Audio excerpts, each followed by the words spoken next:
राष्ट्रवादीची सुद्धा असंच फ्रॅक्शनचा विषय स्पीकरच्या समोर जो असणार आहे, या निकालाचा त्याच्यावरती काय परिणाम होईल तुम्हाला असं वाटतं? असं की याच्या आधीच आम्ही सांगत होतो की हा ट्रेंड कसा आहे की स्पीकर ही इन्स्टिट्यूशन आहे, त्या इन्स्टिट्यूशनची प्रतिसाद सगळ्यांनी समजली पाहिजे.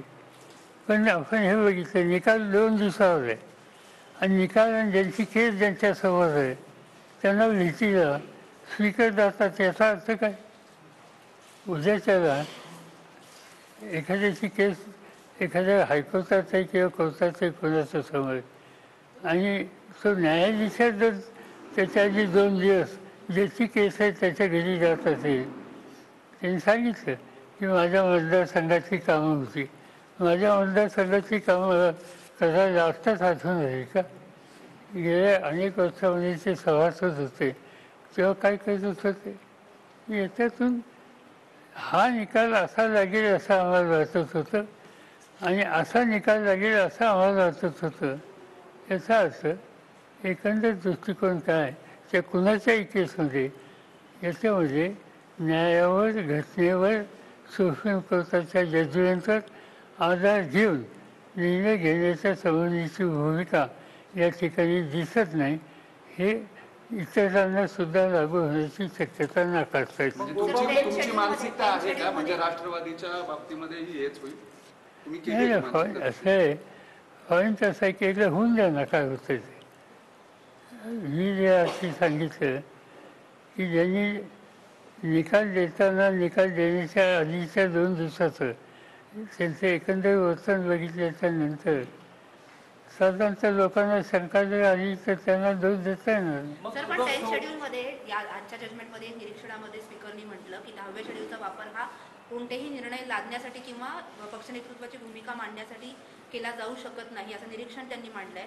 अजित पवारही नेमकी हीच भूमिका मांडतात की पक्ष नेतृत्व आमच्याकडे सोपवत नव्हतं निर्णय. मग त्या दृष्टिकोनातून सुद्धा हा महत्त्वाचा मुद्दा म्हणावा लागेल. माझ्या मते 10 शेड्यूलच्या संबंधीचं भाष्य सुप्रीम कोर्टाने सुभाष देसाईंच्या केसमध्ये केलं ते खरं आहे. त्यांचे 5 जजेंट आहे आणि 5 जजेंटचा सुप्रीम कोर्टाचा निर्णय हा लॉ होतो, कायदा होतो, केस लॉ होतो. त्यामुळं स्पीकर साहेबांनी काय म्हणलं आणखीन कुणी काय म्हणलं याच्यापेक्षा सुप्रीम कोर्टाच्या निर्णयातून जो केस लॉ झाला तो अतिशय महत्त्वाचा आहे. पण ठाकरेंचे जे आता आमदार आहेत ते भारत गोगावले आमंत्रण करू शकतील? नाही आता कशी करते? नाही म्हणजे त्यांना अधिकार आहे का?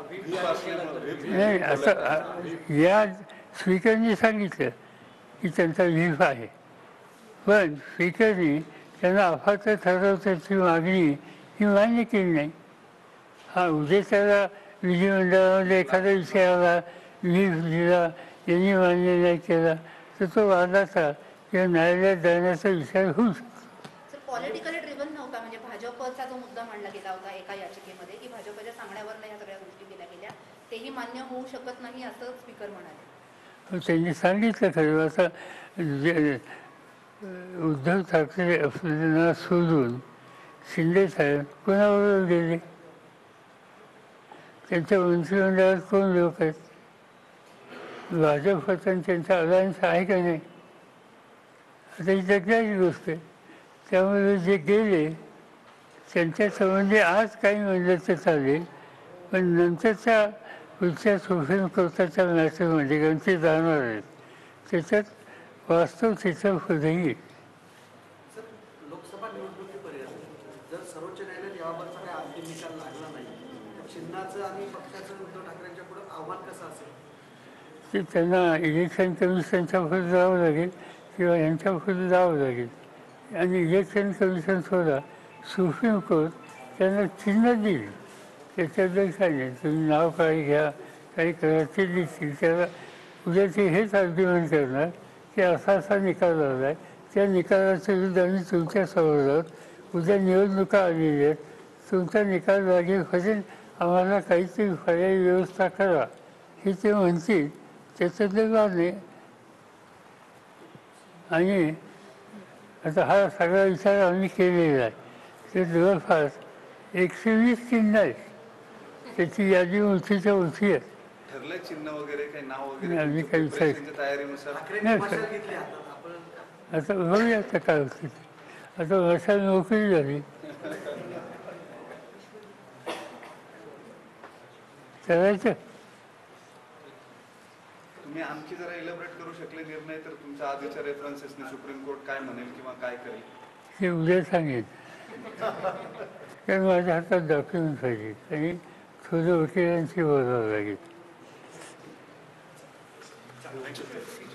एक मिनिट.